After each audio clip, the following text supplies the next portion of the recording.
देखो, तो कल हमने वर्क स्टडी कर लिया, काफी सारा इंपॉर्टेंट हमने स्टडी कर लिया वर्क के बारे में, है ना।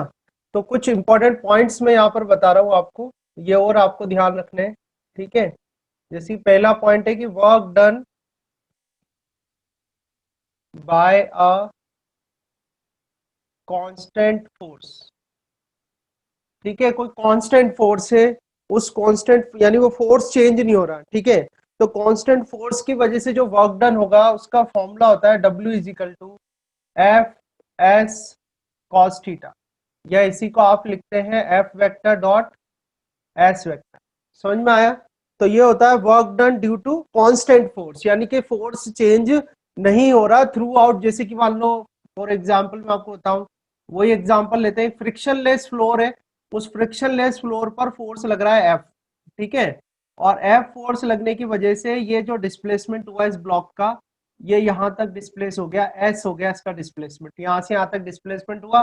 फ्रिक्शनलेस फ्लोर है, ठीक है, मैंने आपको बताया फ्रिक्शन होगा तो मैं ऐसे बना दूंगा, ठीक है ना। तो फ्रिक्शनलेस फ्लोर है, तो वहां पर ये फोर्स जो है कांस्टेंट फोर्स है, फोर्स चेंज नहीं हो रहा, ठीक है। तो फॉर्मूला क्या बनेगा अपना, F vector dot S vector, ये आपको समझ में आ ही गया। और बचे हुए जो है फॉर्मूले इसी से ही निकालते हैं, कैसे कि if theta is equal to 0 degree, theta is equal to 0 degree कब होगा, जब एफ और एस की डायरेक्शन क्या होगी, सेम होगी। तो डब्ल्यू का फॉर्मूला आपके पास क्या आ जाएगा, एफ एस, क्योंकि कॉस जीरो क्या हो जाएगा, 1 हो जाएगा, कॉस जीरो तो कितना हो जाएगा, 1 हो जाएगा। तो फॉर्मूला क्या आएगा, W is equal to F S. Theta is equal to 0 degree कब होगा, थीटा इजिकल टू 0 डिग्री होगा जबकि बॉडी का डिस्प्लेसमेंट और जो फोर्स है वो क्या हो, सेम डायरेक्शन में हो, ठीक है ना। आगे देखते हैं अपन सेकंड, सेकंड है कि थीटा इजिकल टू 90 डिग्री, तो थीटा इजिकल टू अगर 90 डिग्री होगा तो डब्ल्यू इजिकल टू कितना आ जाएगा, बोलो। जीरो। डब्ल्यू हो जाएगा, 0 हो जाएगा। जीरो का मतलब कि एफ और एस के बीच का जो है यहाँ पर, ये जो थीटा है, थीटा है क्या, मैं ये भी लिख देता हूं यहाँ पर, theta is a angle, an angle between F and S. ये भी ध्यान रखना आपको, तो याद होना ही चाहिए आपको, जो थीटा है वो किस किस के बीच का एंगल है, एफ और एस के बीच का एंगल है, ठीक है। तीसरा पॉइंट जो आपको ध्यान रखना है, तीसरा क्या है, if theta is equal to 180 degree, तो 180 डिग्री का मतलब क्या हुआ, एफ और एस दोनों क्या है, अपोजिट डायरेक्शन में। जैसे मान लो फ्रिक्शन फोर्स हो, तो फ्रिक्शन फोर्स क्या होगा, डिस्प्लेसमेंट के अपोजिट होगा, ठीक है। तो अगर एफ और एस जो है वो दोनों इस तरह से अपोजिट डायरेक्शन में, तो अपोजिट डायरेक्शन में है, तो डब्ल्यू इजिकल टू कितना आ जाएगा आपका, माइनस एफ एस, नेगेटिव। ठीक है। तो ये इन शॉर्ट मैंने बता दिया, ये पॉइंट आपको ध्यान रखने हैं। तो ये तो बात हुई कि कांस्टेंट फोर्स की वजह से, ये तो हुआ कांस्टेंट फोर्स की वजह से, ठीक है। अब एक और सेकंड पॉइंट है इसमें जो आपको, जैसे जो यहां तक तो आपकी 9th के सीबीएसई की बात हो गई, ठीक है ना। पर अगर जैसे आप फाउंडेशन के क्वेश्चन करोगे, आगे के क्वेश्चन करोगे, तो आपको ध्यान रखना है कि work done by a variable force, variable force, variable force का मतलब क्या हुआ कि इस बॉडी को जो भी डिस्प्लेसमेंट हम दे रहे हैं, तो ड्यूरिंग अ डिस्प्लेसमेंट फोर्स की वैल्यू जो है वो कांस्टेंट नहीं है, वो वेरी होती जा रही है, ठीक है। तो मान लो कि कोई बॉडी है, इस तरह से कोई बॉडी है, ठीक है, और अंडर अ वेरिएबल फोर्स उसने कितनी स्मॉल डिस्टेंस ट्रेवल करी, dx, कितनी स्मॉल कितना डिस्प्लेसमेंट है उसका, dx है, ठीक है। ये वेरिएबल फोर्स लग रहा है, अब आपका जो ये फोर्स है वो कैसा है, वेरिएबल है, ठीक है। टोटल डिस्टेंस तो कुछ और होगी, टोटल डिस्टेंस तो मान लो जो भी है, मान लो एस हो गई टोटल डिस्टेंस, तो हमने ले ली कि स्मॉल डिस्प्लेसमेंट है dx। अब ये क्यों लिया, देखो पूरा जो उसका कंप्लीट डिस्प्लेसमेंट है वो तो कितना है, एस है, तो इस पूरे डिस्प्लेसमेंट में फोर्स जो है वो क्या है, वेरिएबल फोर्स है। पर अगर कोई अपन छोटा सा हिस्सा ले ले, कोई छोटी सी डिस्प्लेसमेंट ले ले, तो उस छोटी सी डिस्प्लेसमेंट में ये पॉसिबल, बहुत छोटी सी डिस्प्लेसमेंट, तो उसमें ये पॉसिबल हो सकता है कि हम फोर्स को क्या ले, कांस्टेंट ले। तो जैसे ही आप फोर्स को कांस्टेंट लोगे तो आपके पास तो फॉर्मूला है कांस्टेंट फोर्स के लिए, तो वर्क डन का फॉर्मूला क्या आ जाएगा यहाँ से, W इजिकल टू एफ।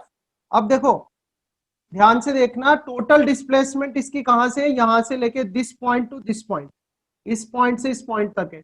मैंने एक स्मॉल डिस्प्लेसमेंट ले ली dx, और मैंने ये कहा कि ये इतनी छोटी है, ये डिस्प्लेसमेंट इतनी स्मॉल है कि इसके अंदर जो फोर्स है उसको मैं क्या ले सकता हूँ, कांस्टेंट फोर्स ले सकता हूँ, ठीक है। तो अगर कांस्टेंट फोर्स ले सकता हूं तो ये बताओ कि इस स्मॉल डिस्प्लेसमेंट dx के लिए वर्क डन कितना होगा। इस स्मॉल डिस्प्लेसमेंट में यहां लिखूं कि work done for small displacement dx कितना होगा भाई, बताओ कितना वर्क डन होगा dx के लिए, स्मॉल डिस्प्लेसमेंट dx के लिए कितना वर्क डन होगा। ये ध्यान रख लेना कि इतनी छोटी डिस्प्लेसमेंट मैंने मानी है कि फोर्स जो है उसके अंदर क्या है, कांस्टेंट है। तो क्या फॉर्मूला आएगा बोलो भाई, क्या F फॉर्मूला आएगा वर्क dx डन, क्या आएगा बोलो, F F dx F D x. और सेम डायरेक्शन में है तो क्या आएगा, फोर्स इंटू डिस्प्लेसमेंट होता है ना। पॉजिटिव। हाँ पॉजिटिव होगा, वेरी गुड। यानी थीटा की वैल्यू कितनी होगी यहाँ पर, थीटा इजिकल टू कितना हो गया, 0 डिग्री हो गया। 0। 0 अब ये स्मॉल डिस्प्लेसमेंट है तो वर्क डन भी कितना होगा, स्मॉल होगा। होगा कि नहीं होगा बेटा, स्मॉल डिस्प्लेसमेंट है तो वर्क डन भी स्मॉल होगा, ठीक है। अब मान लो ये पोजीशन तो 1 थी, ये पोजीशन 1 थी और ये पोजीशन क्या है, 2 है पूरी की पूरी।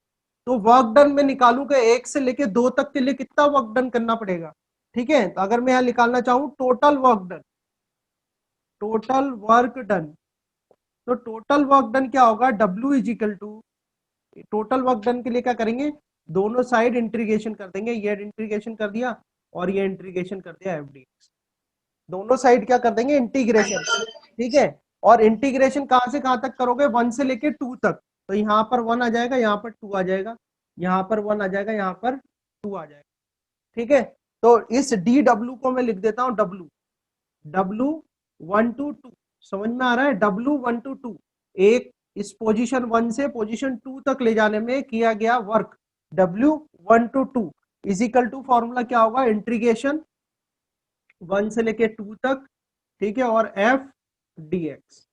तो वैसे तो मैं डायरेक्ट फॉर्मूला ही लिखने वाला था, पर फिर मैंने चलो ड्राइव ही कर देता हूँ। तो ये भी इंपॉर्टेंट फॉर्मूला है, ध्यान रखना कि जब भी वेरिएबल फोर्स होगा तो वेरिएबल फोर्स के केस में आपको जो फॉर्मूला लगाना है वो कैसा लगाना है, इंटीग्रेशन। आज रात को 10 बजे मैं इंटीग्रेशन डिफरेंशिएशन और उसके जो क्वेश्चंस थे वो सारे अपन लोग लाइव करेंगे। और इसके बाद मैं कल या परसों एक प्रॉब्लम शीट भी सॉल्व कराऊंगा, फिर वो तो मैं लाइव ही लूंगा उसको, तो ठीक है ना। तो देख लेना आप उसको, ये इंटीग्रेशन का साइन है। तो इंटीग्रेशन हो रहा है 1 से लेके 2 तक, और ये क्या हो रहा है, एफ डी एक्स। समझ में आ रही है नहीं आ रही, यहाँ तक तो आपको कोई दिक्कत नहीं आई, ठीक है। आप बात कर रहे हैं Yes. यहाँ से, work done by a variable force, ठीक है भाई, ठीक है, बोलो यस, Yes, sir. है ना। Yes, sir.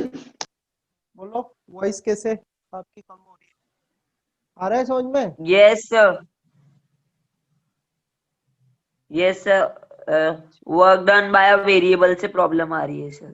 ठीक है, अब यहाँ आ गए तो देखो, एक बॉडी है वो 1 पॉइंट पर है, उसको 1 पॉइंट से अपन को कहाँ तक ले जाना है, मान लो यहाँ तक ले जाना है 2 तक, ठीक है, ये 2 तक ले जाना है, 1 से लेके 2 तक ले जाना है। तो टोटल डिस्प्लेसमेंट उसकी 2 तक कितनी है, टोटल डिस्प्लेसमेंट है s, है ना।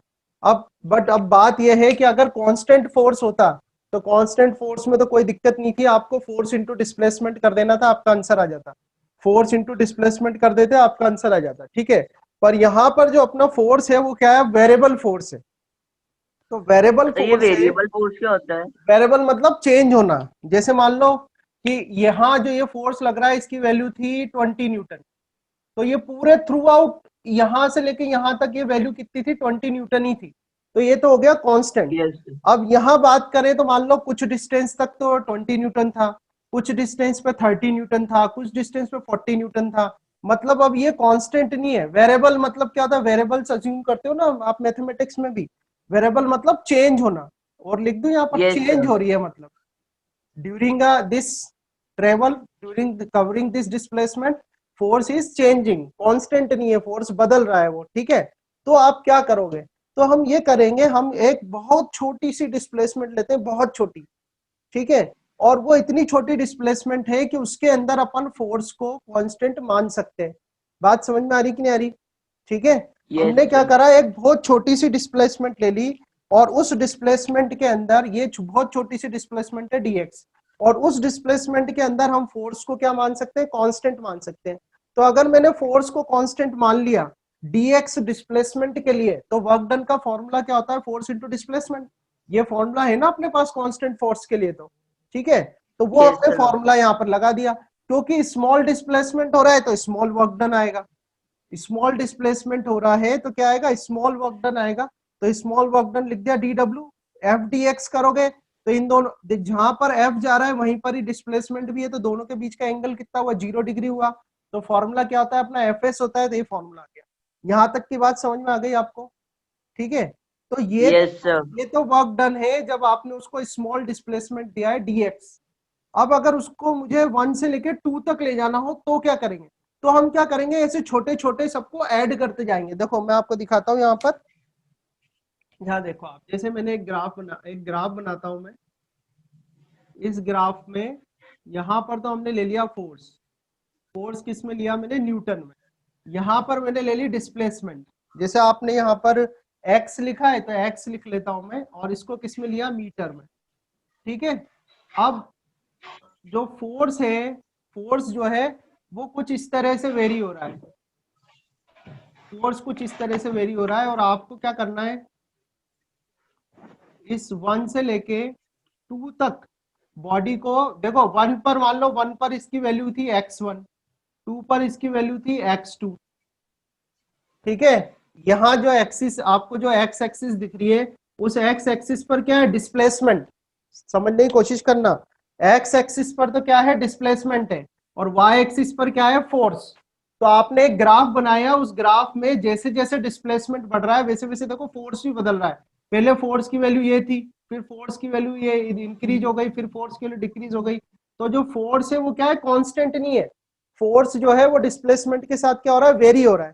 तो ऐसे केस में हम क्या करते हैं कि कोई भी स्मॉल डिस्प्लेसमेंट ले लेते हैं, जैसे अपन ने ये स्मॉल डिस्प्लेसमेंट ले लिया, ये स्मॉल डिस्प्लेसमेंट ले लिया यहाँ पर, और इस स्मॉल डिस्प्लेसमेंट की वैल्यू कितनी ले ली मैंने, dx, ठीक है। और ये देख लेते हैं कि इस स्मॉल डिस्प्लेसमेंट के लिए जो फोर्स है, जो फोर्स की वैल्यू है इस स्मॉल डिस्प्लेसमेंट के लिए, इस फोर्स की वैल्यू क्या है, कांस्टेंट है, और वो कितनी है, F है।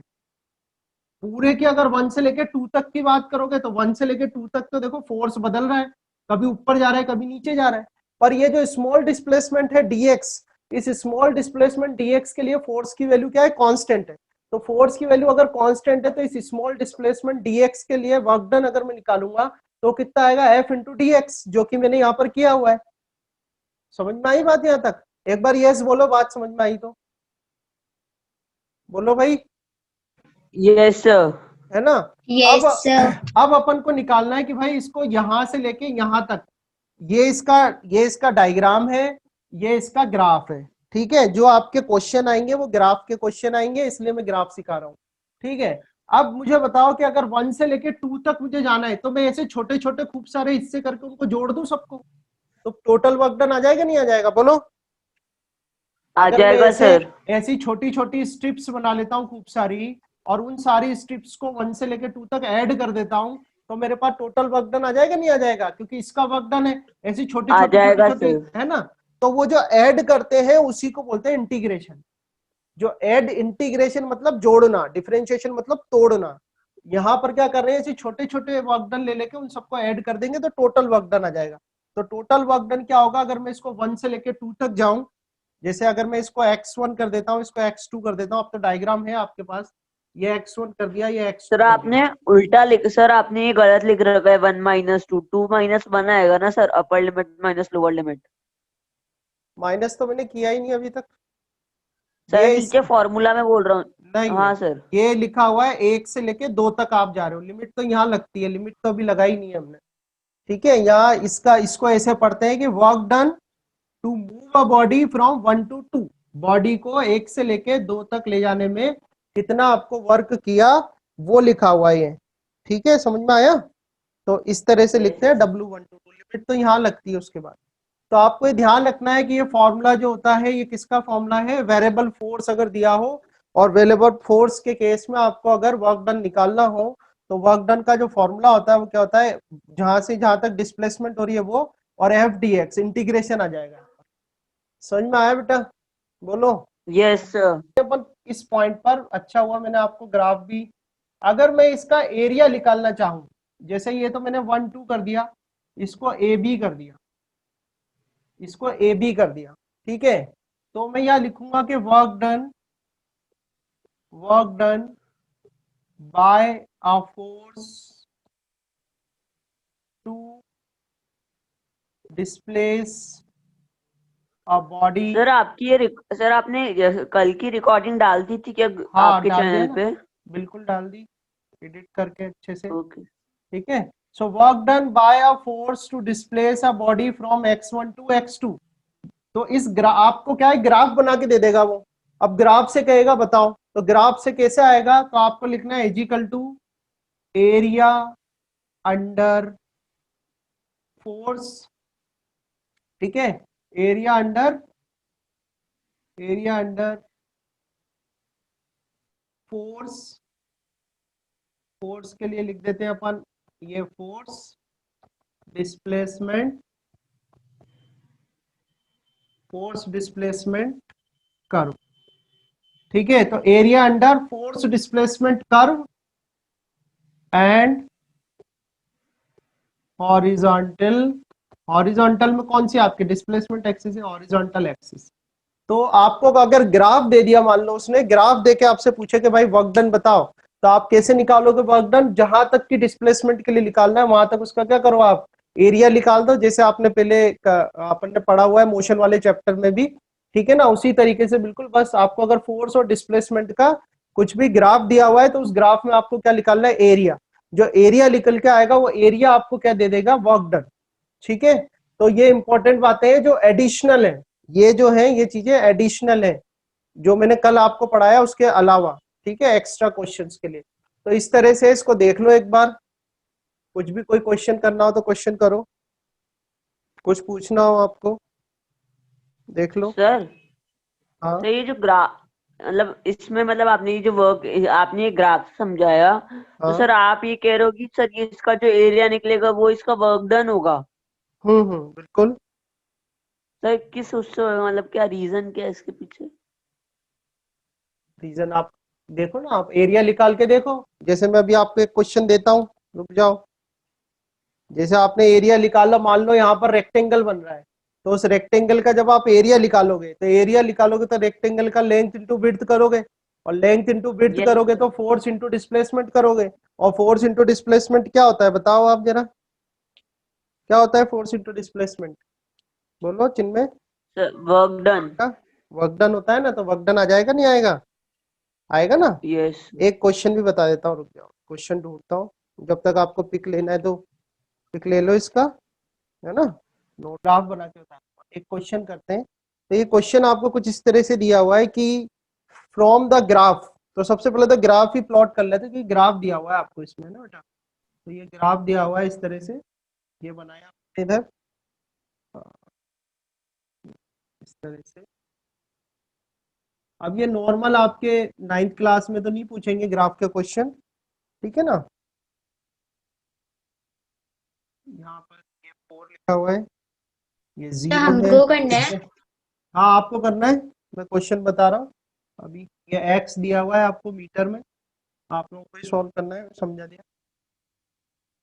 तो ये जो वैल्यू है यहाँ पर, ये वैल्यू 30 दी हुई है ना। तो इधर इस y एक्सिस पर तो फोर्स है न्यूटन में, ठीक है।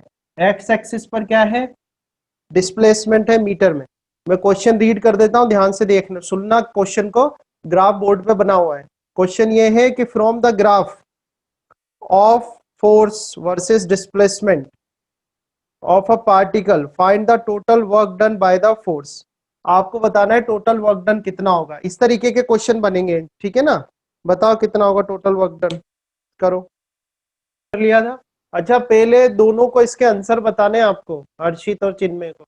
इसका आंसर बताना है, इसका आंसर क्या आएगा, ठीक है। मैं बाकी जो भी कर रहा हूँ वो अलग है, मैं कंटिन्यू जब भी करूंगा इसका आंसर बताना है आपको, है ना।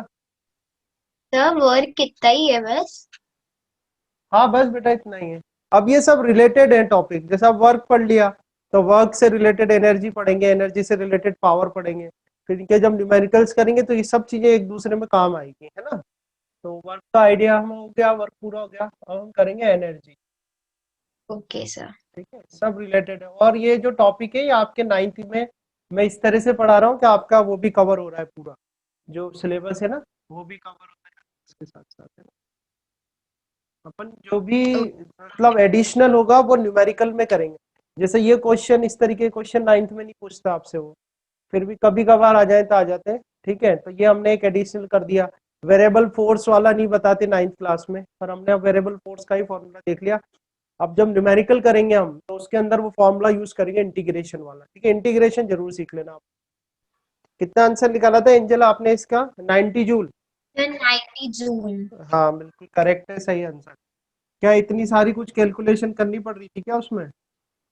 हाँ नो कुछ सर, हाँ, बस एरिया निकाला था एरिया ट्रायंगल ही तो का। निकालना था बस, फिर क्वेश्चन पूछ के फिर क्वेश्चन भी बता दिया फिर भी।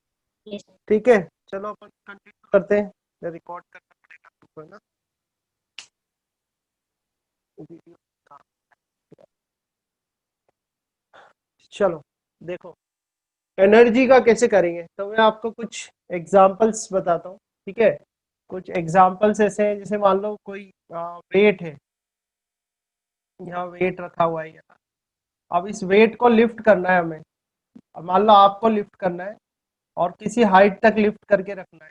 इसको यहाँ से उठाया अपन ने और यहाँ से लिफ्ट करके इसको इधर लिया है ना। डायग्राम इस ए पॉइंट से लिफ्ट करा, बी पॉइंट तक लेके आ गए, इसको हम सरफेस ले रहे हैं, ये सरफेस है, ठीक है। अब मान लो आपने लिफ्ट करा और आपसे कहे कि भाई लिफ्ट करके रखो इसको अपने पास, तो जैसे आप लिफ्ट करके रखोगे तो आप क्या कहोगे? आपके वर्ड क्या लिख लेंगे? अगर मान लो ज्यादा हैवी है तो आप क्या कहोगे, क्या वर्ड बोलोगे आप? मान लो कोई हैवी है, काफी हैवी है ये, और आप इसको लिफ्ट कर रहे हो और बहुत थोड़ा ही लिफ्ट कर पा रहे हो, तो क्या बोलोगे? क्या हमारी बॉडी में इतनी ताकत नहीं है, यही कहोगे ना कि मुझ में इतनी ताकत नहीं Yes, है कि मैं इसको sir. उठा लूं। मान लो बहुत हैवी हुआ तो आप यही कहोगे कि सर इतनी ताकत नहीं है कि मैं इसको उठा लूं। या कोई ऐसा ऑब्जेक्ट, कोई ईंट ब्रिक दे दिया आपके हाथ में, आपसे कहा कि इसको 1-2 घंटे लेके रखो, ब्रिक को उठा के रखो, तब भी आप ज्यादा टाइम तक उसको नहीं रख पाओगे या होल्ड नहीं कर पाओगे। क्यों नहीं होल्ड कर पाओगे? आप कहोगे सर इतनी ताकत नहीं है बॉडी में कि हम इसको उठा सकें या लिफ्ट कर सकें, ठीक है। तो ताकत का ही दूसरा जो वर्ड जो फिजिक्स में अपन साइंस में यूज कर सकते हैं, वो यूज कर सकते हैं एनर्जी। मैं ये कह सकता हूँ कि मेरी बॉडी में इतनी एनर्जी नहीं है कि मैं उसको होल्ड करके रख पाऊँ, ठीक है। हम यही कहें कि बॉडी में इतनी एनर्जी नहीं है कि हम उसको होल्ड करके रख सके। तो अब ये एनर्जी कैसे आई? यानी हमारी एनर्जी कहीं ना कहीं वेस्ट, हमारी एनर्जी कहीं ना कहीं खर्च हो रही है, कहीं जा रही है वो एनर्जी, ठीक है। कहाँ जा रही है? वो उसको होल्ड करने में। अब जब आप किसी स्टोन को या किसी पत्थर को या कोई बहुत भारी बॉडी है उसको अपने हाथ में होल्ड करके रखते हो, तो क्या होता है? उसके उस बॉडी के अंदर कौन सा फोर्स लग रहा होता है बताओ? उस बॉडी के अंदर कौन सा फोर्स लग रहा होगा? Gravity. ग्रेविटेशनल फोर्स लग रहा होगा। और उस ग्रेविटेशनल फोर्स के अगेंस्ट उसको आपको होल्ड करना पड़ रहा है। उस ग्रेविटेशनल फोर्स के अगेंस्ट उसको आपको करना पड़ रहा है, होल्ड करना पड़ रहा है, ठीक है ना। तो इसका, और उसको होल्ड करने में आपकी क्या क्या खर्च हो रही है? एनर्जी खर्च हो रही है कि नहीं? उसको होल्ड करने में आपकी Energy. क्या एनर्जी, क्या खर्च हो रही है? एनर्जी खर्च हो रही है। तो अगर मैं ये कहूं कि ये जो भी बॉडी थी एम मास की बॉडी थी, इस एम मास की बॉडी को आप उठाकर यहाँ तक लेके आ गए, ठीक है। एम मास की बॉडी को आपने उठाया और उठा के यहाँ तक ले आए, तो इस बॉडी पे कंटिन्यूस, इस बॉडी को जब आप यहाँ से यहाँ तक लेके आए तो यहाँ से यहाँ तक लाने में कितना वर्क डन करना पड़ा होगा आपको? कितना वर्क डन करना पड़ा होगा बोलो? इस बॉडी को मैं यहाँ से यहाँ तक Then उठा के लेके आया तो minus FS. mgh करना पड़ेगा ना। W is equal to F S से निकाल लोगे आप, है कि नहीं? W is equal to F S करके निकाल सकते हो, होगा ना। और वो कितना आ जाएगा? mgh। f कैसे आया? क्योंकि इस पे कंटिन्यूसली नीचे की तरफ तो क्या लग रहा है? ग्रेविटेशनल फोर्स mg, और उस ग्रेविटेशनल फोर्स के अगेंस्ट आपको फोर्स लगाना पड़ेगा f। f क्या है? Applied force. अप्लाइड फोर्स क्या है? जो कि आप लगा रहे हो। एफ क्या है? अप्लाइड फोर्स, जो कि आप ऊपर की तरफ लगा रहे हो। अब आपने फोर्स लगाया तो ये एफ तो फोर्स हो गया, एच आपकी डिस्प्लेसमेंट हो गई, दोनों एक ही डायरेक्शन में, तो थीटा यहाँ पर कितना हो गया? 0 डिग्री हो गया, ठीक है। तो आप, और एफ की वैल्यू कितनी रखोगे आप? एफ की वैल्यू आपने एम जी रख दी, एस की वैल्यू कितनी रख दी? एच रख दी, तो कितना हो गया? M G H. तो ये आपने वर्क डन करा, इसको आप यहाँ से लेके यहाँ तक उठा के लेके आए। तो जब आपने इसको यहाँ से यहाँ तक आप इसको उठा के लिफ्ट करके लेके आए हो, ठीक है, तो ये जो वर्क डन है, ये वर्क डन करने में आपकी कितनी एनर्जी खर्च हुई? अगर आपने वर्क डन किया है तो वर्क डन कब होता है? जब अपनी एनर्जी उसमें खर्च होती है। ठीक है, वर्क कब कर सकते हो आप, जब आपकी बॉडी में उतनी एनर्जी हो, नहीं तो आप कैसे कर सकते हो, नहीं हो सकता। तो जो ये वर्क डन करा आपने, इसको ए से लेके बी तक, एच हाइट तक लेके गए, ये वर्क डन जो है, ये वर्क डन किसके इक्विवेलेंट होगा, जितनी आपकी एनर्जी इसमें, इसको ए से बी तक ले जाने में जितनी आपकी एनर्जी क्या हुई है, खर्च हुई है या एक्सपेंस हुई है, on the cost of your energy the work is done. इससे अपन क्या स्टेटमेंट लिख सकते हैं, ये स्टेटमेंट लिख सकते हैं कि work has to be done on the cost of, on the cost of energy. समझ में आ रहा है नहीं आ रहा? Yes, sir. ये स्टेटमेंट सही है ना मेरा, बिल्कुल सही है कि नहीं है, कि वर्क जब ही हो सकता है जब उसमें बंदे के अंदर ताकत तो हो, एनर्जी तो हो, ठीक है, तो वो अपनी एनर्जी खर्च करेगा और एनर्जी खर्च करके क्या करेगा, वर्क कर लेगा। ठीक है, तो आपको ध्यान में, आपको क्या बता रहा हूँ कि what is the equivalence between work and energy, work और एनर्जी के बीच में क्या इक्विवेलेंस है, वर्क एनर्जी में बदल सकता है और एनर्जी वर्क में। ठीक है, तो ये इक्विवेलेंस अपन चेक कर रहे हैं कैसे होता है ये। ठीक है, तो यहाँ देखो आप, work has to be done on the cost of energy, energy की कॉस्ट पर जो है एनर्जी आपकी खर्च होती है, तब जाकर आपका वर्क होता है। ठीक है, इसका आंसर करा कि नहीं करा इस वाले का? सर मेरा इसका आंसर नहीं आया सर। अरे इसका एरिया निकालना है, ट्राइंगल का एरिया नहीं निकाल सकते क्या? निकाल ये सकते हैं ना सर? यहाँ से यहाँ तक कितनी है डिस्टेंस, ये बेस कितना है यहाँ से यहाँ तक का, बोलो, यहाँ से यहाँ तक की कितना है बेस, जनरली बताओ। 10। हाँ, अरे ये 0 है, ये 6 है, तो यहाँ से यहाँ तक कितना डिस्प्लेसमेंट हुआ, 6 हुआ ना, 6 मीटर। और हाइट कितनी हाँ है यहाँ सर, से, ये हाइट कितनी है यहाँ से यहाँ तक की, 30 न्यूटन, 30 30 न्यूटन है ना। न्यूटन। तो एरिया कितना यस होता है सर। इसका, वर्क डन क्या होता है, इसका एरिया निकालना है आपको। तो एरिया क्या होता है, 1/2 बेस इंटू हाइट, बेस कितना है 6 मीटर, हाइट कितनी है 30 न्यूटन, और 2 3 जा 6, और ये 90, ये आ गया newton into metre, newton into metre क्या होता है, जूल, तो क्या आ गया 90 जूल। तो वर्क डन कितना हुआ आपका, 90 जूल हुआ कि नहीं हुआ? इतने छोटे छोटे सवाल नहीं होंगे तो कैसे काम चलेगा भाई? हुआ सर, हुआ सर।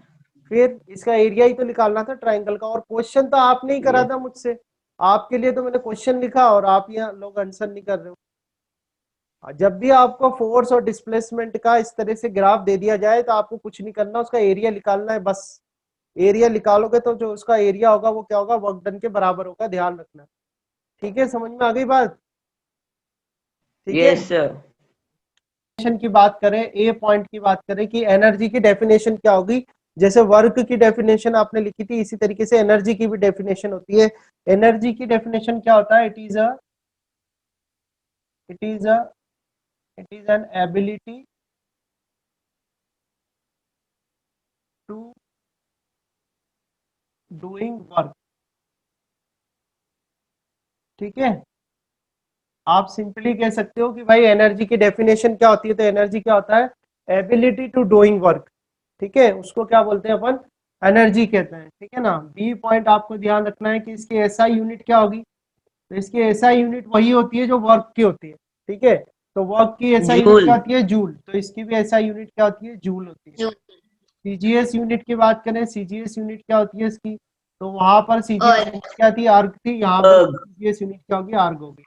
ठीक है, फिर क्या करना है, it is a scalar quantity.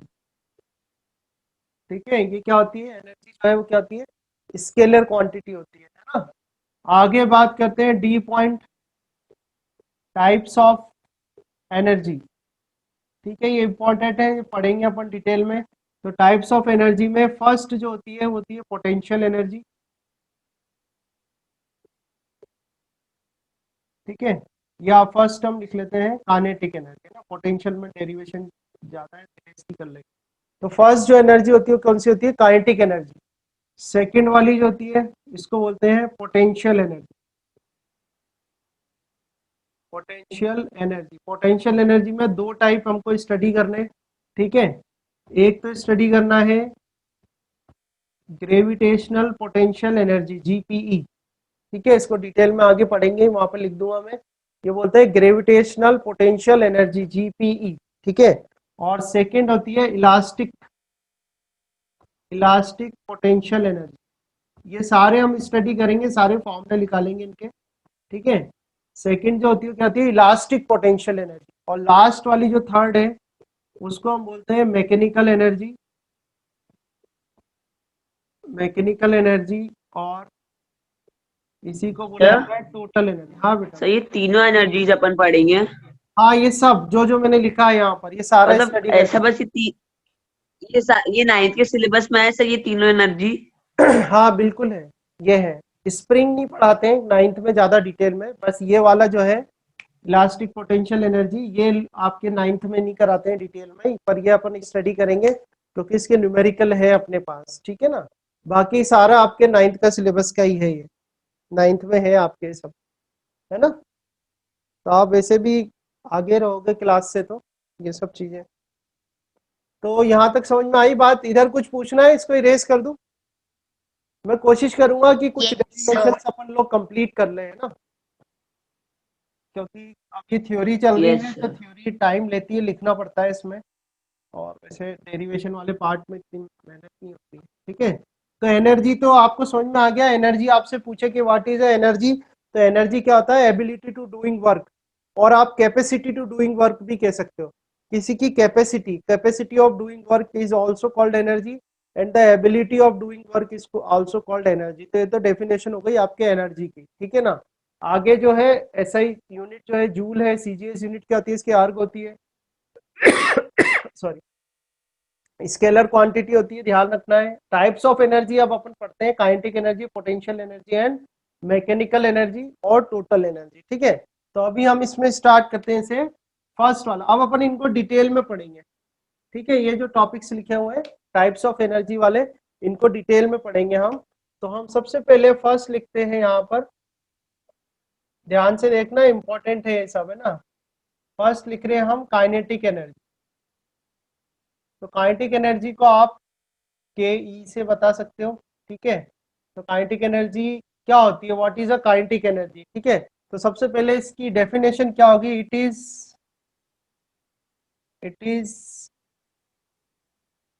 N energy possesses by a body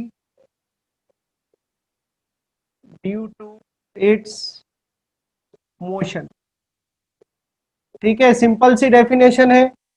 definition ध्यान रखनी है आपसे, क्योंकि फर्स्ट में कोई भी डेफिनेशन ही आपसे पूछ सकता है। What is a kinetic energy, so kinetic energy क्या होती है, it is a energy possesses by a body due to its motion, उसके मोशन की वजह से उसके अंदर जो एनर्जी होती है उसको बोला जाता है काइनेटिक एनर्जी, ठीक है। जैसे a car is moving, a car is moving, then it must have the kinetic energy. कोई कार है, मूव हो रही है, एक्सिलरेट हो रही है, मोशन हो रहा है उसका, तो उसके अंदर कौन सी एनर्जी होगी, काइनेटिक एनर्जी होगी। अब जैसे कोई बॉल है, वो बैट से हिट हुई, तो बॉल मोशन में है, तो बॉल के अंदर भी कौन सी एनर्जी होगी, काइनेटिक एनर्जी होगी। इस तरह से जो है ना, जो भी ऑब्जेक्ट है, any object which is in motion, any object which is in motion, it possesses a which energy, kinetic energy, ठीक है, ध्यान रहेगा, ठीक है ना।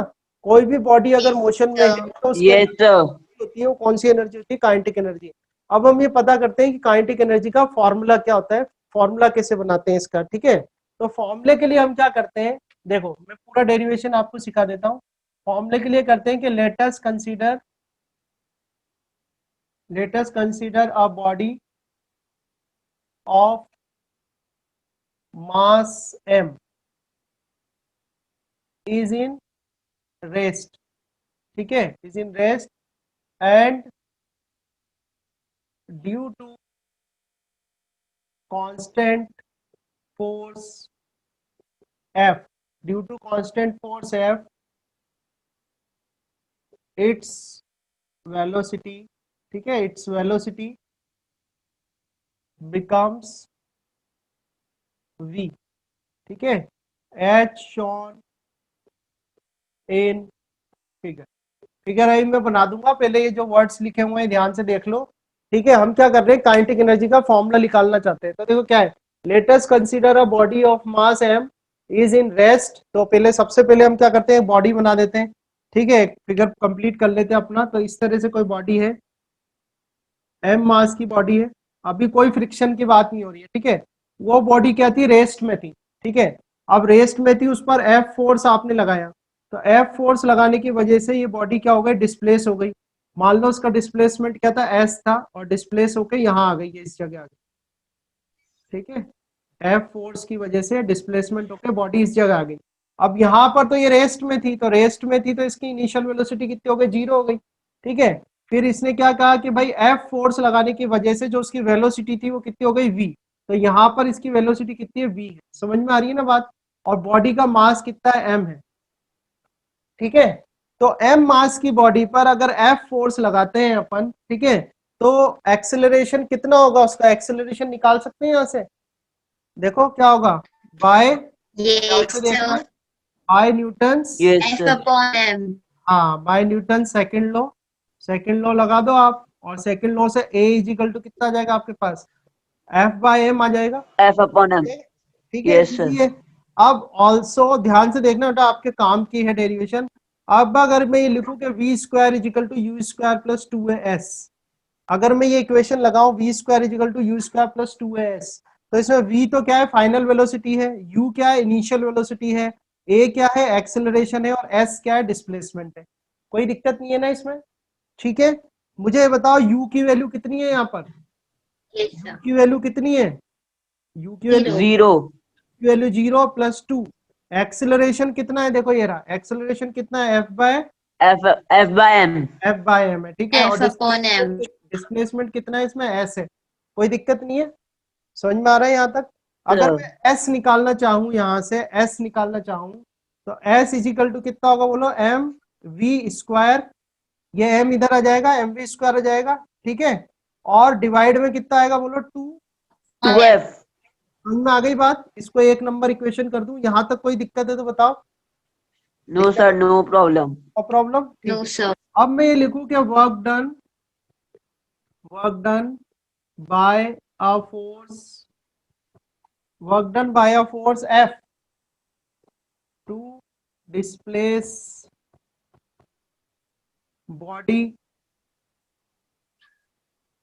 ठीक है, टू डिस्प्लेस, ठीक है ना, F to displace body from displacement S, यानी किसी एस डिस्प्लेसमेंट के लिए, ठीक है, S for displacement F, S displacement के लिए एफ फोर्स ने कितना वर्क डन करा, तो क्या फॉर्मूला आएगा, कौन बताएगा, वर्क डन का फॉर्मूला क्या होगा, बोलो। ये F factor S FS. Factor.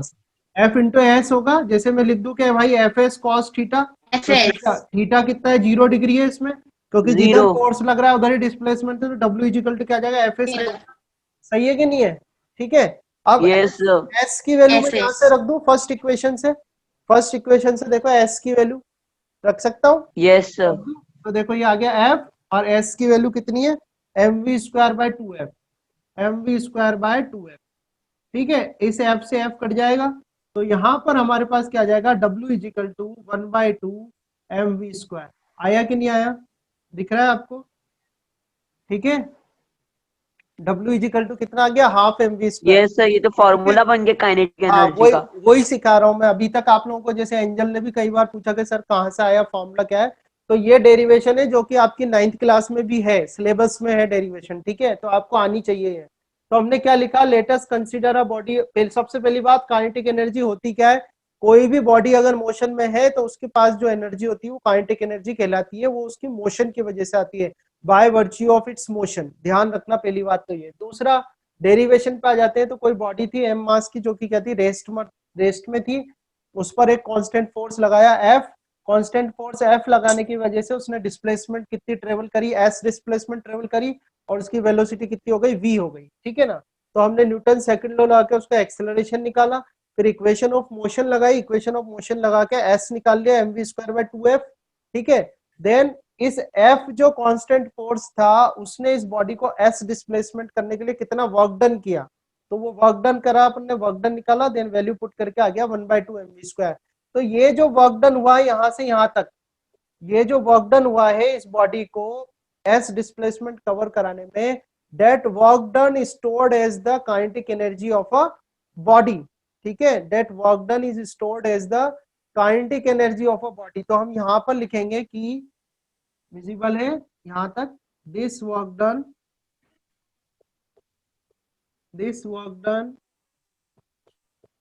stored as kinetic energy of a body। ठीक है, तो अब आपके पास जो काइनेटिक एनर्जी का फॉर्मूला आएगा वो क्या आएगा, 1/2 mv²। आपको आखिर में लाइन लिखनी है, ठीक है ना। तो ये आपके पास आ गया फॉर्मूला, नंबर अपन ने दिया था तो इसको सेकंड कर लो। तो काइनेटिक एनर्जी का सर फॉर्मूला क्या होता है? इसमें हाँ बोलो। काइनेटिक एनर्जी का फॉर्मूला क्या होगा आपके पास? 1/2। सर अब वन इसमें तो अपॉन बोल टू सकते एम वी हैं। स्क्वायर। हाँ बोलो बेटा, बोलो बोलो, पूछो। सर इसमें तो बोल सकते हैं ना अपन की यहाँ पे कोई लॉस नहीं हो रहा है। हाँ, अभी ये डेरिवेशन तो अपन ने लिखा ही नहीं ना कहीं पर भी, देखो अभी इन डेरिवेशन जो हम करते हैं वो मैंने पहले भी आपको बातें बताई है कि डेरिवेशंस क्या होती है, विद अजम्पशंस होती हैं, जिसमें कि किसी भी टाइप का हम लॉस नहीं मानते, इसको एक आइसोलेटेड सिस्टम लेके चलते हैं कि भाई ये आइसोलेटेड सिस्टम है, और ऐसा आइसोलेटेड सिस्टम है कि भाई कोई एनर्जी लॉस नहीं हो रहा है इसमें। अभी यहाँ पर कोई भी एनर्जी का लॉस, किसी भी तरीके का लॉस की बात नहीं करता अपन, ठीक है। तो जो ये वर्क डन था वही वर्क डन किस में कन्वर्ट हुआ, आपके काइनेटिक सर एनर्जी में, ठीक है। हाँ बोलो। Sir okay sir sir. ऐसा क्यों कहते हैं कि sir energy can't be create can't be हाँ डिस्ट्रॉयड, वो अभी मतलब आएगा, मैं इसी में ही आपको पढ़ाऊंगा एनर्जी कंजर्वेशन लॉ, और फिर एनर्जी कंजर्वेशन लॉ प्रूफ करके भी बताएंगे अपन, वो डेरिवेशन भी अपन करेंगे कि कैसे मैं प्रूफ सर किया कहते जाता है। क्यों है उसको, वो कर, यानी एक कहते लॉ होता है कि for an isolated system energy can not be loss, यानी एनर्जी का लॉस नहीं होता for an isolated system, energy remains conserve. अब एनर्जी अगर, फिर खैर टॉपिक अपन पढ़ेंगे ही सही। जैसे अपन ये बात कर लें कि किसी पोजीशन पर है कोई ऑब्जेक्ट, तो ऑब्जेक्ट, अभी इसके बाद का टॉपिक है पोटेंशियल एनर्जी, वो मैं आपको वहां पे पढ़ाऊंगा। तो कई पोजीशन पर अगर कोई बॉडी रखी है तो उसके पास क्या होती है, पोटेंशियल एनर्जी होती है। अगर अब इसके पास पोटेंशियल एनर्जी है, ठीक है, अगर मैं इसको जैसे ही छोड़ूंगा तो ये कैसे जाएगी, मोशन करने लग जाएगी। तो मोशन करेगी तो किस, जो एनर्जी है वो किस में बदलती जाएगी, इसकी काइनेटिक एनर्जी में। तो पोटेंशियल एनर्जी किस में बदल जाएगी, काइनेटिक एनर्जी में। जब इसकी काइनेटिक एनर्जी मैक्सिमम हो जाएगी तो इसकी पोटेंशियल एनर्जी क्या हो जाएगी, जीरो हो जाएगी। तो कहने का जीरो मतलब हो ये जाएगी। हुआ कि काइनेटिक एनर्जी किस में बदलती है, पोटेंशियल एनर्जी में। पोटेंशियल एनर्जी किस में बदलती है, काइनेटिक एनर्जी में। और कंप्लीट पूरी की पूरी अगर बदल रही है, कोई लॉस नहीं हो रहा, तो अपन ये कह सकते हैं कि भाई वो कंजर्व रहती है, ठीक है। तो एक तरीका है स्टडी करने का। बाकी लॉस तो होता ही है, अगर मैं ये पेन को यहाँ से गिराऊंगा तो पेन जब सरफेस पे लगेगा तो साउंड की आवाज आएगी आपको, वो साउंड आया कैसे, वो साउंड एनर्जी तो है, तो वो एनर्जी का लॉस हो गया वहां पे, यस सर। ठीक है। या आप कोई सी भी बॉल ले लो, टेनिस की सर बॉल, सर प्लास्टिक की बॉल, एक चीज सर, एक बार जब ड्रॉप काइनेटिक, करोगे। बोलो। सर जब काइनेटिक एनर्जी मैक्सिमम जाती है तो पोटेंशियल एनर्जी में जीरो हो जाती जीरो है। हो जाएगी, हाँ। तो उसका मतलब क्या हुआ कि जो पूरी की पूरी पोटेंशियल एनर्जी काइनेटिक में बदल गई। पर अगर आप इस कॉन्सेप्ट के साथ एक बॉल को फेंको, तो बॉल जब वो किसी हाइट पे होगी तो उसके पास पोटेंशियल एनर्जी होगी, तो जैसे ही आप छोड़ोगे यस तो सर। वो काइनेटिक में बदलेगी।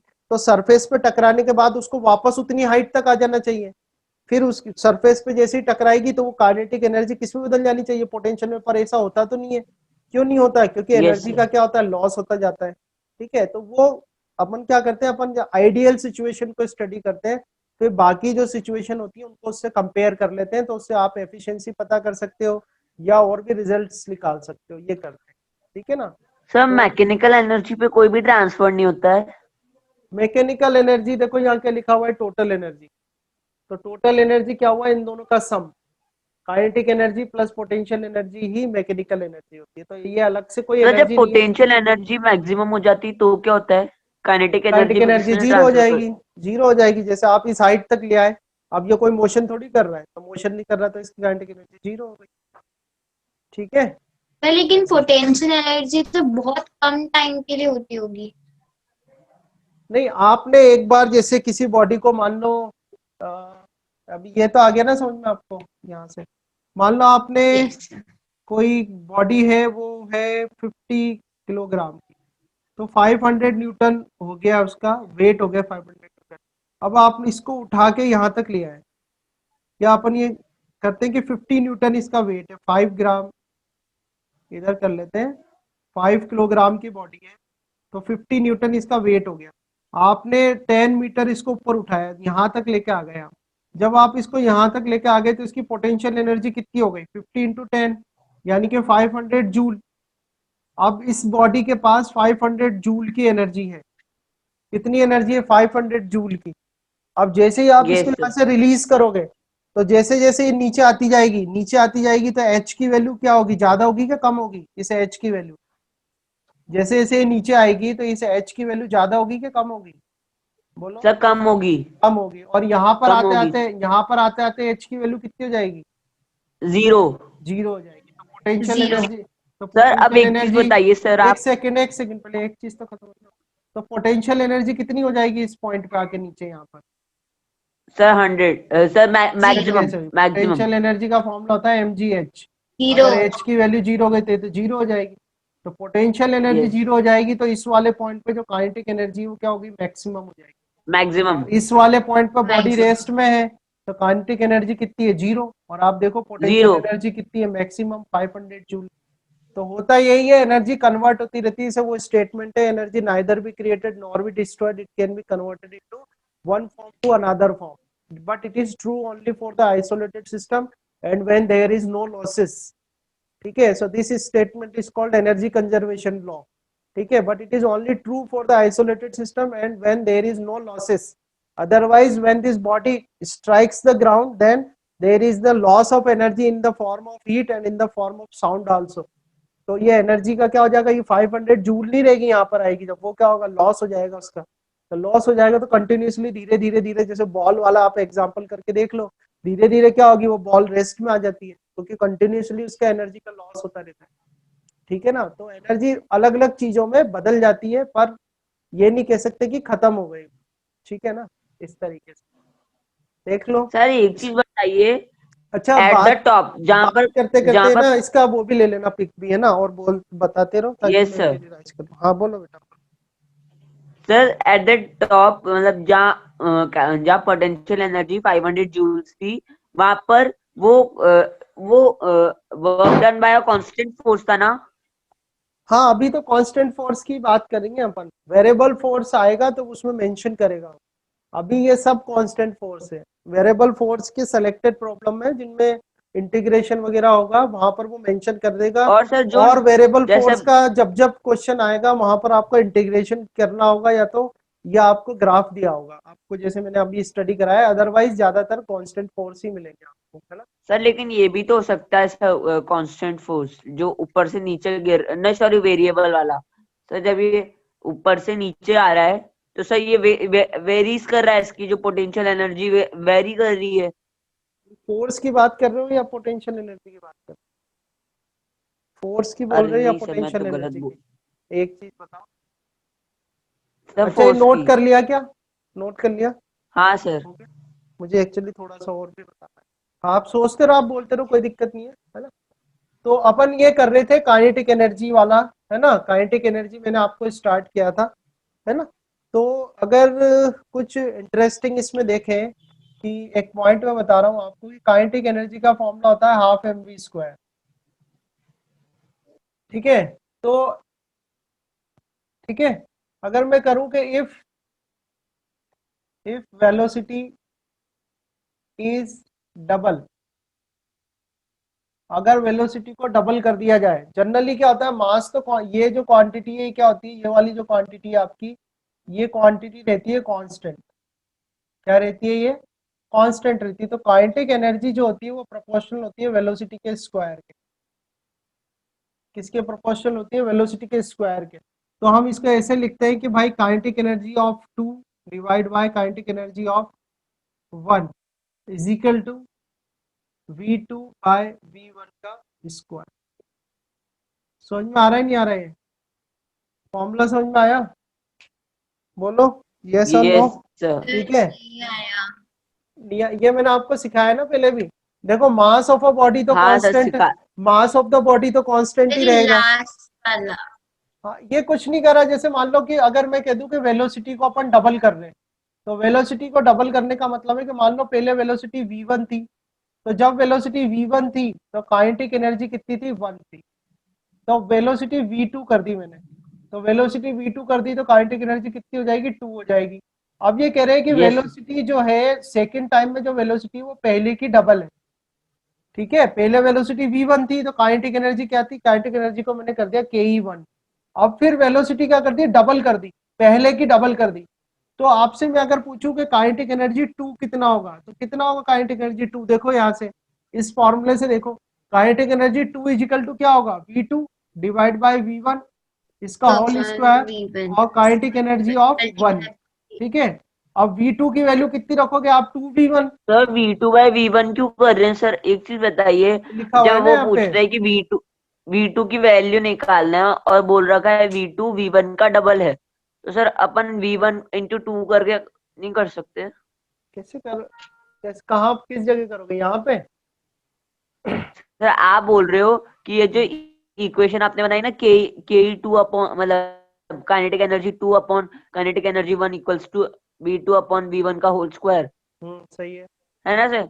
सर तो आप ये बोल रहे हो कि मान लो कि अपन v2 वो बोल v1 था, और फिर तो अपन को काइनेटिक एनर्जी पता थी। अब जब v2 अपन को निकालना, v2 भी पता है और काइनेटिक एनर्जी 2 भी पता है, लेकिन जो v2 है वो काइनेटिक एनर्जी मतलब वो v1 का जस्ट डबल है ना सर? सही है बिल्कुल। हाँ, तो सर अपन डबल ऐसे ही नहीं कर सकते क्या? v2 ऐसी निकाल दी ना, v1 इंटू 2 जस्ट डबल, तो v1 इंटू v1। नहीं पता तो काइनेटिक एनर्जी करनी है ना अपन को, कि अब काइनेटिक एनर्जी कितनी हो जाएगी। कहने का मतलब ये है कि जब वेलोसिटी v1 थी तो काइनेटिक एनर्जी इतनी थी, अब जब वेलोसिटी v2 है तो काइनेटिक एनर्जी कितनी होगी ये पूछ रहे हैं। तो कितनी होगी काइनेटिक यस सर। एनर्जी ये बताना है। तो काइनेटिक एनर्जी 2 कितना होगा ये बताना है आपको। तो कितना होगा काइनेटिक एनर्जी 2, तो वो उसको आप इस तरह से निकाल सकते हो। v2 की वैल्यू आपको दी हुई है, डबल है, तो 2v1 कर दो, इधर v1 कर दो, स्क्वायर कर दो, और ये काइनेटिक एनर्जी 1 कर दो, v1 से v2 काट दो तो 2 2 जा 4 आ जाएगा, 4 ऑफ काइनेटिक एनर्जी 1, ठीक है। तो कहने का मतलब ये है कि अगर वेलोसिटी को डबल कर दिया जाए तो काइनेटिक एनर्जी कितनी हो जाती है, कितनी बढ़ जाती है ये बता, कितने गुना हो जाती है बताना है आपको। क्यों एंजल, कितने गुना हो जाएगी, 4 टाइम। 4 टाइम्स हो जाएगी, ये बताना है आपको, है क्या नहीं। और कुछ पूछना है, बोलो इधर से। एंजल क्या बोल रही थी, समझ में आ सर गया ये तुम आपने में। जो ये सर Yes, कैसे sir. करा आपने, मुझे तो समझ नहीं आया। हाँ ये समझ लो आप, ये जो करते हैं ना अपन इस तरह से, ये कैसे करेंगे। देखो ये चीज कांस्टेंट है 1/2m, जब भी किसी कांस्टेंट को हटाते हैं तो प्रोपोर्शनल का साइन आ जाता है। तो इसको 1/2m को मैंने हटाया तो प्रोपोर्शनल का साइन आ गया, तो kinetic energy proportional to v square. यहाँ तक आ गया समझ में, ये आया लिया है, यस सर। यहाँ तक आ गया। अब देखो आप, अच्छा ऐसा करते हैं नोट, चलो ठीक है, ये आ गया समझ में। तो अगर मैं लिखूं कि काइनेटिक एनर्जी 1 इस वाले फॉर्मूले से, तो kinetic energy 1 proportional to v1 का स्क्वायर आएगा कि नहीं आएगा, बोलो आएगा। Yes sir. अब मैं लिखूं काइनेटिक एनर्जी 2, तो kinetic energy 2 proportional to v2 का स्क्वायर आएगा कि नहीं आएगा, बोलो आएगा, बोलो। Yes sir. अब देखो प्रोपोर्शनल जब होते हैं तो यस सर। प्रोपोर्शनल जब हटाते हैं तो कांस्टेंट आ जाता है। तो जैसे अगर मैं और कांस्टेंट सर अपना क्या, कांस्टेंट की वैल्यू 1 होती है। कांस्टेंट कितना ले रखा था अपन ने, ये रहा 1/2m, इसी को तो कांस्टेंट माना था ना आपने यहाँ पे, और यहाँ पर भी आ गया 1/2m। अब मुझे निकालना है कि ये 2 वाला कितना होगा। तो 2 वाला कैसे निकालूंगा, कि डिवाइड कर देता हूँ, kinetic energy 2 divide by kinetic energy 1। तो जब डिवाइड करूंगा तो देखो 1/2m v2 का square divide by 1/2m v1 का स्क्वायर, इससे ये कट जाएगा, तो कितना आ जाएगा v2 square divide by v1 square. आया नहीं आया, आया ना, बोलो आ गया सर। ना। और अब v2 की वैल्यू रखो, आप v2 की वैल्यू कितनी बोली थी मैंने, यस 2v1, सर। तो 2v1 लिखो, इसका स्क्वायर करो और v1 का स्क्वायर, इसको कैंसिल करो तो 4 आ जाएगा। तो जब अपन इतना बड़ा प्रोसेस करेंगे तब जाके वही आंसर आ रहा है, इससे अच्छा तो ये छोटा सा कर लेते ना इस तरीके से। तो हमेशा जैसे प्रोपोर्शनल के जो रिलेशन होते हैं उनको ऐसे बना लेते हैं अपन, इस तरह से रिलेशन बना लेते हैं तो थोड़ा इजी हो जाता है कैलकुलेशन में। अदरवाइज पूरा प्रोसेस करो जैसे ही किया हुआ है। समझ में आया, ठीक है, अभी कोई दिक्कत यस सर। है ना। No sir no. अब इसके यस साथ मुझे एक तो हाँ एक बात और बतानी थी यहाँ पर, एक चीज और ध्यान रखनी है आपको, रिलेशनशिप बिटवीन ये मैंने पहले ही बता रखा है आपको, relationship between kinetic energy, kinetic energy. तो इसका सिंबल मैं यूज कर लेता हूँ ई के, ई मतलब एनर्जी, के मतलब काइनेटिक, ठीक है। तो relationship between kinetic energy and momentum. Momentum आपको पता ही है क्या होता है, ठीक है। मोमेंटम क्या होता है, पी, है ना। तो रिलेशन ध्यान है आपको, रिलेशन मैंने करवा रखा है आप लोगों को, ध्यान है रिलेशन किसी को? अच्छा, नहीं सर। मोमेंटम का फॉर्मूला बता दो आप तो मुझे बस, मोमेंटम का फॉर्मूला क्या होता है, सर बोलो।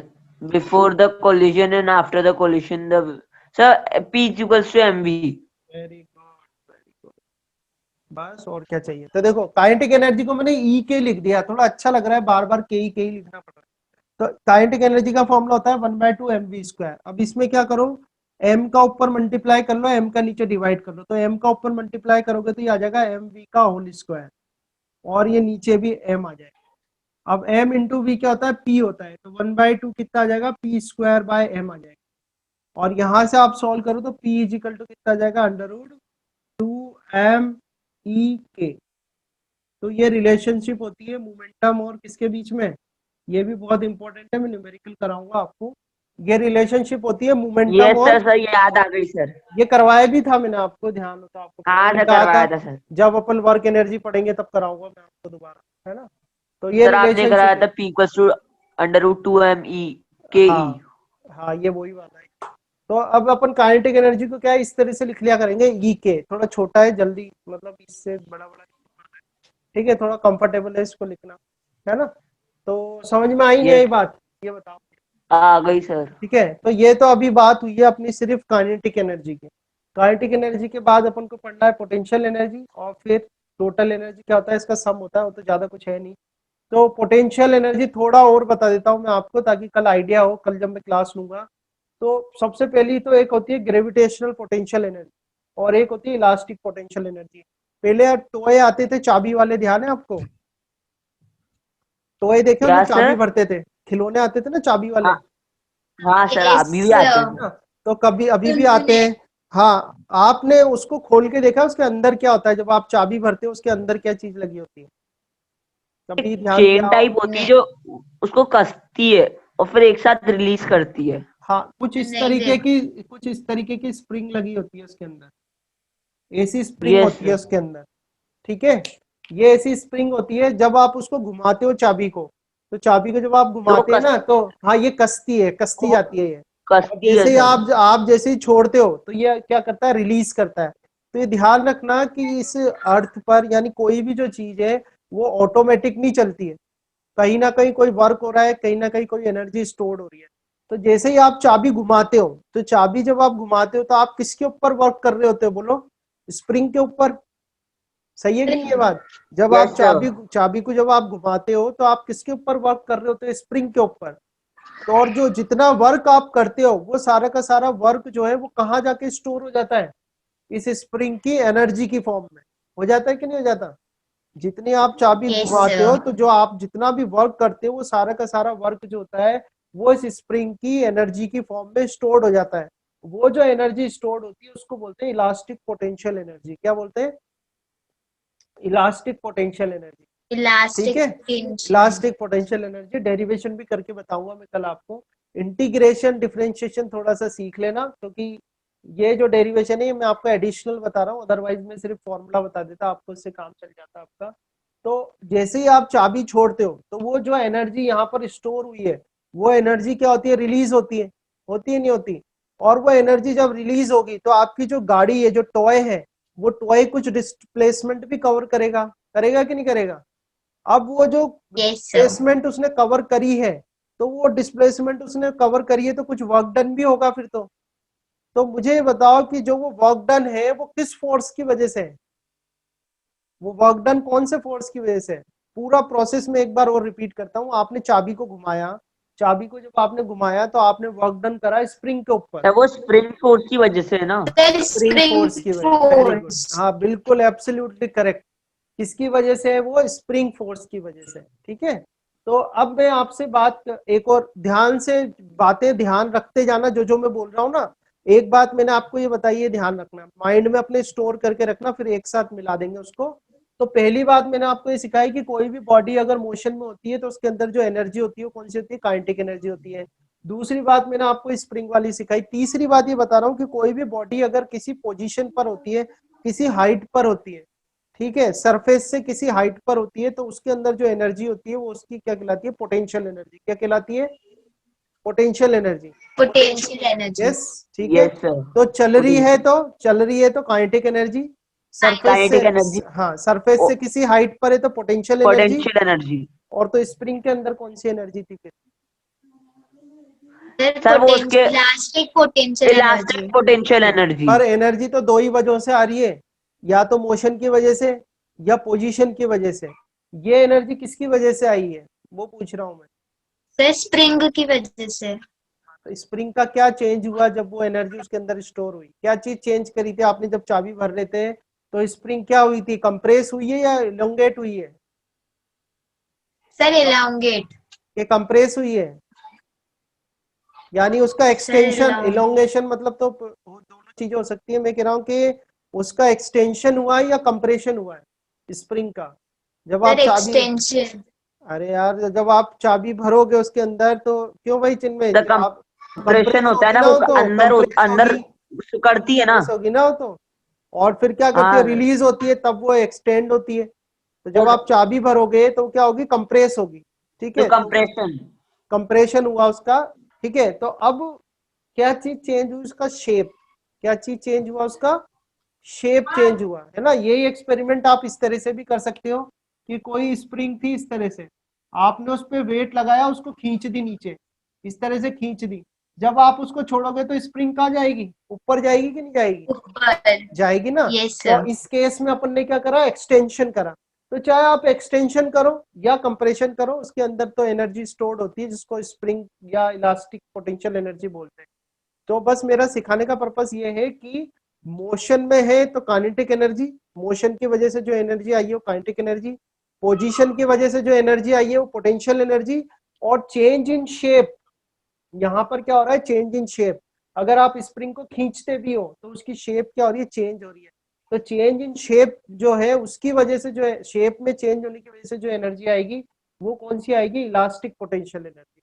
ध्यान रहेगा, ठीक है। Yes sir. तो पोजीशन चेंज होती है तो कौन सी होती है, ग्रेविटेशनल पोटेंशियल एनर्जी।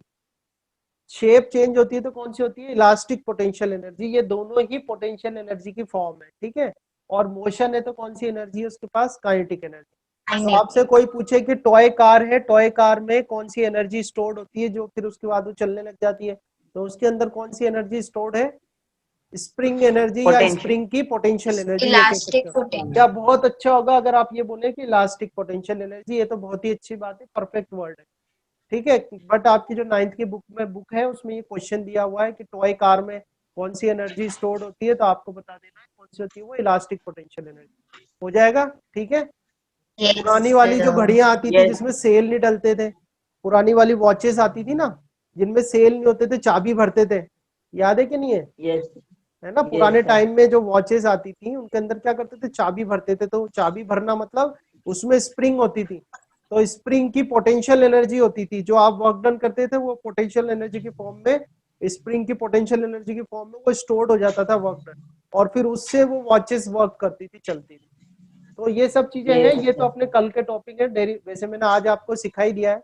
आगे क्या पढ़ने वाले हैं अपन, अच्छा जो भी आपके पास, जैसे आपकी वो लीड वाली बुक या जो भी आपके पास बुक हो, अभी थोड़ा थोड़ा ऊपर ऊपर का तो पढ़ते रहना, फिर जब मैं स्टार्ट करूंगा जो अपन मेन क्वेश्चन करना चालू करेंगे, थोड़े बहुत अच्छे क्वेश्चन होंगे वो तो। पर अभी ये बेसिक आइडिया तो आप पढ़ते भी जाना, क्योंकि पढ़ा ये सिखा तो रही हूँ मैं। यस अच्छा, सर। आगे वाली क्लास में अपन को क्या करना है, कल वाली क्लास में, कल तो खैर संडे, मंडे को क्या करेंगे, एक तो जीपीई जो है उसका डेरिवेशन करेंगे, इसका डेरिवेशन करेंगे, इसके बाद एनर्जी कंजर्वेशन लॉ पढ़ेंगे, और एनर्जी कंजर्वेशन लॉ को मैं प्रूफ करके भी बताऊंगा आपको कैसे प्रूफ करते हैं, ठीक है। तो यस ज्यादा सर। बड़ा चैप्टर नहीं है ये, बहुत थोड़ा बचा है। ये सब टॉपिक्स होने के बाद पावर, बहुत छोटा सा पावर का टॉपिक है, फिर अपने न्यूमेरिकल चालू हो जाएंगे, कंप्लीट हो जाएगा ये, ठीक है। ठीक है भाई, है ना। और मंडे से क्या करोगे, अब तो क्लासेस चालू हो रही है आपकी स्कूल की, फिर टाइम क्या करेंगे, वही शाम वाला। सर टाइम डिसाइड कर दीजिए। तो मैसेज कर देना, वो तो आप देख लो, आपकी जो इच्छा हो। सर आपका टाइम तो सर वही रखो सर, 6 बजे, बढ़िया है सर, वही हाँ सही है। वही था टाइम, 6 बजे घूम करके अपना वही टाइम। ठीक है, तो फिर मंडे को वो तो स्टडी कर और सर लेना आप अखिल सर अच्छे ने से। भी रख दिया 3:45 से, और सर अखिल सर ने भी रख दिया 3:45 से 5 o'clock। 6 बजे से कर लेते हैं, ठीक है, ज्यादा 6 से। हाँ सर, ज्यादा लेट भी। चलो ठीक है, समझ में आया, डेरिवेशन आई समझ में। Yes sir. ठीक है, तो ये अभी अपना पूरा फोकस आपको रखना है बेसिक स्टडी पे। बेसिक, बिल्कुल बेसिक पढ़ रहे हैं अपन, अभी अपना पूरा फोकस यहाँ रखो। जब अपन एडवांस पढ़ना स्टार्ट करेंगे तो मैं आपको बता दूंगा, पर उसके लिए पहले आपका बेसिक अच्छा होना चाहिए। ये नहीं कि आप यही भूल गए कि रिलेशन क्या होता है, तो फिर तो फंस जाएंगे अपन वहां पे। ठीक है, तो अभी क्या है, ये बेसिक पढ़ो, बेसिक इजी भी है, कोई दिक्कत नहीं आएगी, है ना। ठीक है, फिर एंड करें आज तो, है ना, कल यस एक और सर। करते हैं फिर। ओके, ठीक, thank you. Okay sir, thank you sir. Okay बेटा, bye. Thank you sir. Bye sir. Thank you Chinmay, पढ़ लेना अच्छे से, है ना। Yes sir. Thank you sir. Okay बेटा।